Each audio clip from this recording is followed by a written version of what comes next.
Dear students, welcome to our class.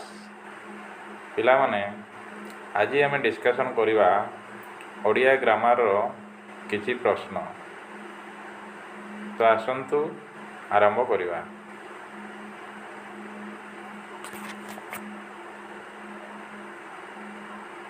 ପ୍ରଥମ ପ୍ରଶ୍ନ, ନିମ୍ନଲିଖିତ ଶବ୍ଦମାନଙ୍କ ମଧ୍ୟରୁ କେଉଁଟି ମୌଳିକ ଶବ୍ଦ ନୁହେଁ?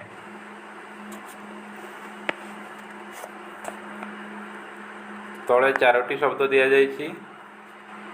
ସେ ଚାରୋଟି ଶବ୍ଦମାନଙ୍କ ମଧ୍ୟରୁ ମୌଳିକ ଶବ୍ଦ କେଉଁଟା ନୁହେଁ ବୋଲି ପଚାରିଛି। ପାଣି ଗୋଟେ ମୌଳିକ ଶବ୍ଦ, ପତ୍ର ବି ଗୋଟେ ମୌଳିକ ଶବ୍ଦ, ଭାତ ବି ଗୋଟେ ମୌଳିକ ଶବ୍ଦ। ମୌଳିକ ଶବ୍ଦ ନୁହେଁ କେଉଁଟା ନା ବୈଜ୍ଞାନିକ। ଅପସନ୍ ନମ୍ବର ବି, ବୈଜ୍ଞାନିକ ମୌଳିକ ଶବ୍ଦ ନୁହେଁ। ଠିକ୍ ଅଛି। ପରବର୍ତ୍ତୀ ପ୍ରଶ୍ନ,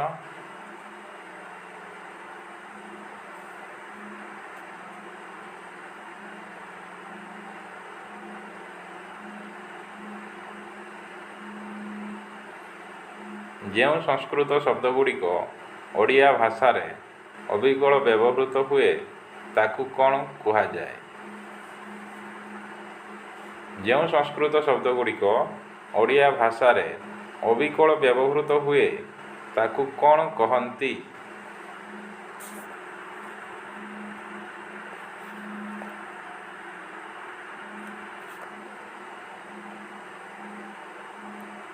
ତାକୁ ତତ୍ସମ ବୋଲି କୁହନ୍ତି। ଅପସନ୍ ନମ୍ବର ବି, ଯେଉଁ ସଂସ୍କୃତ ଶବ୍ଦଗୁଡ଼ିକ ଓଡ଼ିଆ ଭାଷାରେ ଅବିକଳ ବ୍ୟବହୃତ ହୁଏ, ଯେଉଁ ସଂସ୍କୃତ ଶବ୍ଦଗୁଡ଼ିକ ଓଡ଼ିଆ ଭାଷାରେ ଅବିକଳ ବ୍ୟବହୃତ ହୁଏ ତାକୁ କ'ଣ କୁହାଯାଏ ନା ତତ୍ସମ ବୋଲି କୁହାଯାଏ। ଅପସନ୍ ନମ୍ବର ବି, ସଂସ୍କୃତ ଶବ୍ଦଗୁଡ଼ିକ ଓଡ଼ିଆ ଭାଷାରେ ଡାଇରେକ୍ଟଲି ବ୍ୟବହାର ହୁଏ ତାକୁ ତତ୍ସମ ବୋଲି କୁହାଯାଏ। ଆଗକୁ ଯିବା, ପରବର୍ତ୍ତୀ ପ୍ରଶ୍ନ ହେବ।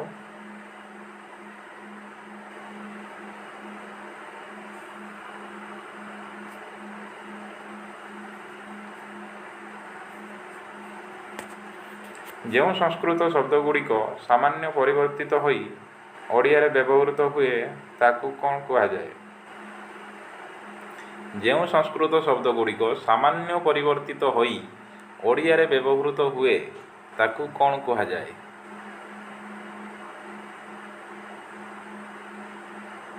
ସଂସ୍କୃତ ଶବ୍ଦଗୁଡ଼ିକ ସାମାନ୍ୟ ପରିବର୍ତ୍ତନ ହେବ, ତାପରେ ଓଡ଼ିଆରେ ବ୍ୟବହାର ହେବ, ତାକୁ ତଦ୍ଭବ ବୋଲି କୁହାଯାଏ। ଅପସନ୍ ନମ୍ବର ବି, ସଂସ୍କୃତ ଶବ୍ଦଗୁଡ଼ିକ ହେଇଥିବ ଆଉ ସାମାନ୍ୟ ପରିବର୍ତ୍ତନ ହୋଇକି ଓଡ଼ିଆରେ ବ୍ୟବହୃତ ହେବ ତାକୁ କୁହାଯିବ ତଦ୍ଭବ। ଅପସନ୍ ନମ୍ବର ବି। ଆଗକୁ ଯିବା, ପରବର୍ତ୍ତୀ ପ୍ରଶ୍ନ,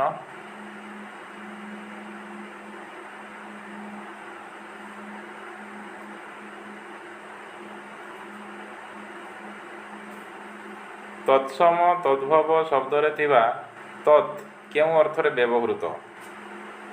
ତତ୍ସମ ତଦ୍ଭବ ଶବ୍ଦରେ ଥିବା ତତ୍ କେଉଁ ଅର୍ଥରେ ବ୍ୟବହୃତ?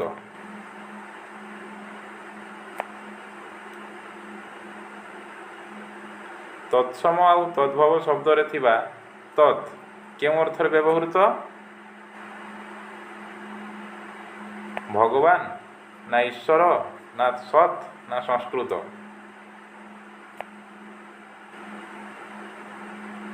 ତତ୍ସମ ତଦ୍ଭବ ଶବ୍ଦରେ ଥିବା ତତ୍ କେଉଁ ଅର୍ଥରେ ବ୍ୟବହୃତ ନା ସଂସ୍କୃତ ଅର୍ଥରେ ବ୍ୟବହୃତ? ଅପସନ୍ ନମ୍ବର ଡି,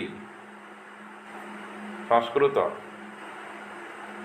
ତତ୍ସମ ଆଉ ତଦ୍ଭବ ଶବ୍ଦରେ ଥିବା ତତ୍ କେଉଁ ଅର୍ଥରେ ବ୍ୟବହୃତ ନା ସଂସ୍କୃତ ଅର୍ଥରେ ବ୍ୟବହୃତ? Option number D. ଆଗକୁ ଦେଖିବା, ପରବର୍ତ୍ତୀ ପ୍ରଶ୍ନ,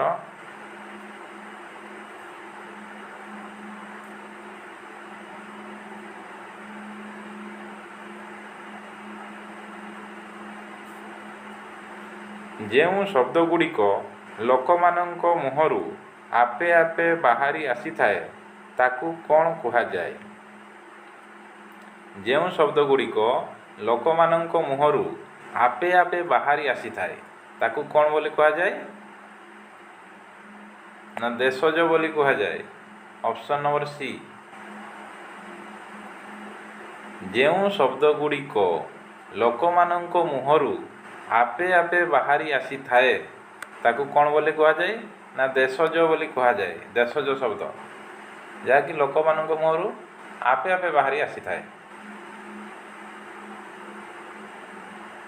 ବୁଝି ହେଉଛି? କିଛି ଅସୁବିଧା ନାହିଁ। ଯେଉଁ ଶବ୍ଦଗୁଡ଼ିକ ଲୋକମାନଙ୍କ ମୁହଁରୁ ଆପେ ଆପେ ବାହାରି ଆସିଥାଏ ତାକୁ କ'ଣ ବୋଲି କୁହାଯାଏ? ନା ଦେଶଜ ବୋଲି କୁହାଯାଏ। Option number C.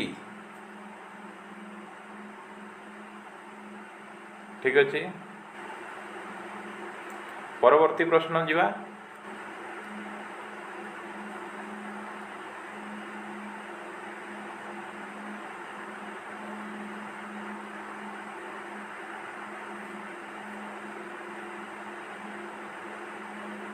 ଯେଉଁ ଶବ୍ଦଗୁଡ଼ିକ ଅନ୍ୟ ଭାଷାରୁ ବିଭିନ୍ନ କାରଣରୁ ଆସି ଆମ ଭାଷାରେ ମିଶିଛି ତାକୁ କ'ଣ ବୋଲି କୁହାଯାଏ? ଯେଉଁ ଶବ୍ଦଗୁଡ଼ିକ ଅନ୍ୟ ଭାଷାରୁ ବିଭିନ୍ନ କାରଣରୁ ଆସି ଆମ ଭାଷାରେ ମିଶିଛି ତାକୁ କ'ଣ ବୋଲି କହିବା?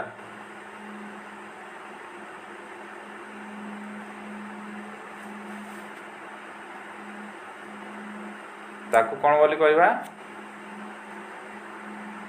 ତାକୁ ବୈଦେଶିକ ବୋଲି କହିବା।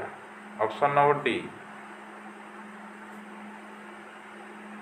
ଯେଉଁଗୁଡ଼ା ତ ସଂସ୍କୃତ ସହିତ ସମାନ ବା ସଂସ୍କୃତ ଶବ୍ଦ ତତ୍ସମ, ସଂସ୍କୃତରୁ ଉଦ୍ଭବ ତଦ୍ଭବ, ଆଉ ଆଞ୍ଚଳିକ ଭାଷା ମାନେ ଲୋକାଲ୍ ଲାଙ୍ଗୁଏଜ୍ ଦେଶଜ ଶବ୍ଦ। ଆଉ ଯେଉଁଗୁଡ଼ା ଆମର ବାହାରୁ ଆସିଛି ମାନେ ଅନ୍ୟ ଭାଷାରୁ ଆସିଛି ସେଗୁଡ଼ା ବୈଦେଶିକ ଶବ୍ଦ।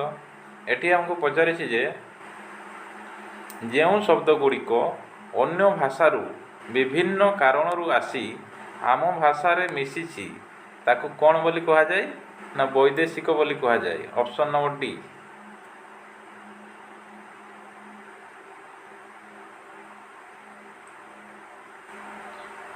ପରବର୍ତ୍ତୀ ପ୍ରଶ୍ନ ଯିବା।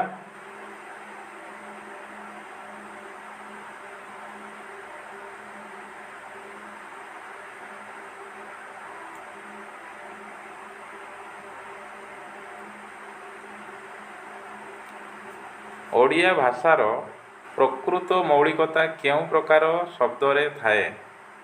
ଓଡ଼ିଆ ଭାଷାର ପ୍ରକୃତ ମୌଳିକତା କେଉଁ ପ୍ରକାର ଶବ୍ଦରେ ଥାଏ? ପ୍ରକୃତ ମୌଳିକତା କେଉଁ ଶବ୍ଦରେ ଥାଏ? ନା ଆମର ଦେଶଜ ଶବ୍ଦରେ ଥାଏ। ଅପସନ୍ ନମ୍ବର ସି ଦେଶଜ। ଓଡ଼ିଆ ଭାଷାର ପ୍ରକୃତ ମୌଳିକତା କେଉଁ ପ୍ରକାର ଶବ୍ଦରେ ଥାଏ? ନା ଆମର ଦେଶଜ ଶବ୍ଦରେ ଥାଏ। ଓଡ଼ିଆ ଭାଷାର ପ୍ରକୃତ ମୌଳିକତା ଆମର ଦେଶଜ ଶବ୍ଦରେ ରହିଥାଏ। ଓଡ଼ିଆ ଭାଷାର ପ୍ରକୃତ ମୌଳିକତା ଦେଶଜ ଶବ୍ଦରେ ରହିଥାଏ। Option number C.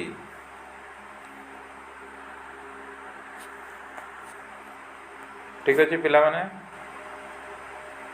ଆଜିର କ୍ଲାସ୍ଟିକୁ ଏଇଠି ରଖିବା।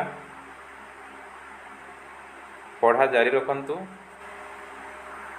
ଧନ୍ୟବାଦ।